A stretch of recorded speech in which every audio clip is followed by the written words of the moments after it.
সহযোদ্ধা ভাইদের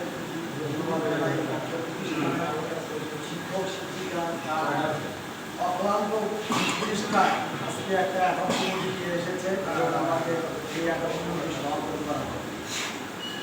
উপস্থিতি আজকে এই পরিস্থিতি সভায় সম্মানিত আমাদের মানুষ উপস্থিত হয়েছেন আমাদের উচ্চরী উপজেলা বিএনপির সংগ্রামী সাধারণ সম্পাদক আমার চাচা সালাম সরকার, আমাদের মধ্যে উপস্থিত আছেন ইটাখালী ইউনিয়ন বিএনপির ভারপ্রাপ্ত সভাপতি আকিবুর রহমান মজু ভাই, সাধারণ সম্পাদক আনিসুল মামা এবং আমার পাশে উপস্থিত আছেন উচ্চরী উপজেলা বিএনপি সাংগঠনিক সম্পাদক সহ আমাদের বিএনপি পরিবারের অনেকে উপস্থিত আছেন। সবাইকে সালাম এবং সেই সাথে অত্র প্রতিষ্ঠানের শিক্ষক শিক্ষিকা আমার বড় ভাই সহ সবাইকে সালাম, আসসালামু আলাইকুম। প্রিয় উপস্থিতি, আমি যে একটি কথা বলতে চাই এই স্কুল সম্বন্ধে, সেটা হলো যে অতীতের ন্যায় আজ থেকে হয়তো বা কয়েক বছর আগে আমাদের এই প্রতিষ্ঠানে একটা সুনাম ছিল। বিভিন্ন দূর দূরান্ত থেকে ছাত্রছাত্রীরা এখানে আসতো, এখানে পড়ালেখা করতো, সুনামের সহিত এই প্রতিষ্ঠানের মুখ উজ্জ্বল করত। সেই সময় আমাদের এই যে আমার শ্রদ্ধ মহিত স্যারের একটা নাম ছিল যে মজিদ মাস্টারের কাছে প্রাইভেট করি। আমি কিন্তু আজকে হয়তো বা শুনি না, মাঝে মধ্যে শুনি না যে মজিদ মাস্টারের কাছে তো প্রাইভেট করতে চাই। আগে অনায়াসে সবাই বলতো যে মজিদ মাস্টারের কাছে আমরা প্রাইভেট করবো।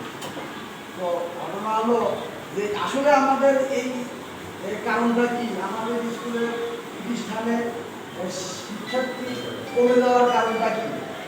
দীর্ঘদিন থেকে এই কমিটিকে একটা মোটামুটিভাবে একটা খাবার ভিতরে রেখেছিল, যার কারণে এই স্কুলের শিক্ষকদের মধ্যে যে একটা মনোবল, সেই মনোবলটা হয়তো বা ছিল না যে আসলে ভবিষ্যতে কী হবে না হবে এটা নিয়ে তারা একটা দুরবস্থার মধ্যে ছিল। আমার সংগ্রামী সাধারণ সম্পাদকের মধ্যে আমার আবেদন, যেহেতু বিএনপির আমি উপজেলা পর্যায়ে আপনার সহযোগিতা আমার দিকে আপনি নির্ভর রাখবেন। আমার স্যার বলেছে এই স্কুলের স্কুলগুলো যাতে একটা উন্নয়ন করা যায়, আমি যাতে করতে পারি এই বিষয়ে আপনি একটু দেখবেন। সেই সাথে আমি বলতে চাই, শুধু উন্নয়ন স্কুলের হলে চলবে না, শিক্ষকদের আজকের পর থেকে প্রত্যেকটা শিক্ষক শিক্ষিকার একটা জিনিস মনে রাখতে হবে, আপনাদের ইমানি দায়িত্ব আপনাদের পালন করতে হবে।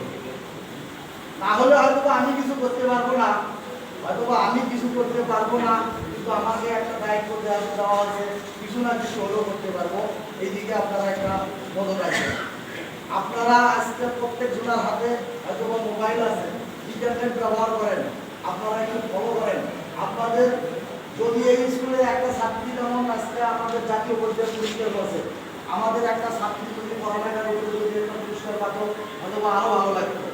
আপনাকে এটা অনুপ্রাণ করবে আগামী দিনে যাতে আমাদের এই স্কুলের আগের সুনাম আমরা আনতে পারি, ফিরিয়ে আনতে পারি এবং স্কুলের উন্নয়নে সর্বাত্মকভাবে এখানে উপজেলা ইউনিয়ন আমাকে এখানে অনেকক্ষণ কথা হয়েছে স্কুলের বিষয়ে, হয়তো বা কোনো না কোনো কারণে বাধাগ্রস্ত ছিল এই উন্নয়নে, আজকে আর হয়তো বা কোনো বাধাগ্রস্ত থাকবে না, এটা আমি বলতে পারি।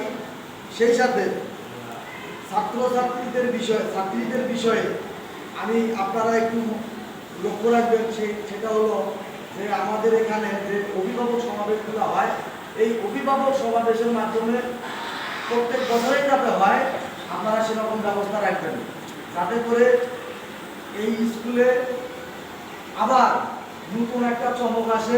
আপনারা সেই বিষয়ে কাজ করবেন।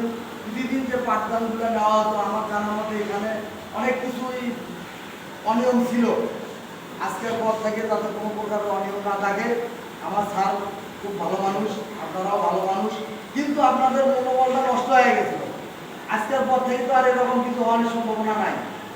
ইনশাআল্লাহ আমি আপনাদের সর্বাত্মক পাশে আছি, যে কোনো কারণে যে কোনো সময় আমি আপনাদের সাথে থাকবো, এই আশা, এই প্রত্যাশা এবং সবাইকে সুস্বাস্থ্য কামনা করে আমার বক্তব্য শেষ করছি। সবাইকে সালাম, আসসালামু আলাইকুম।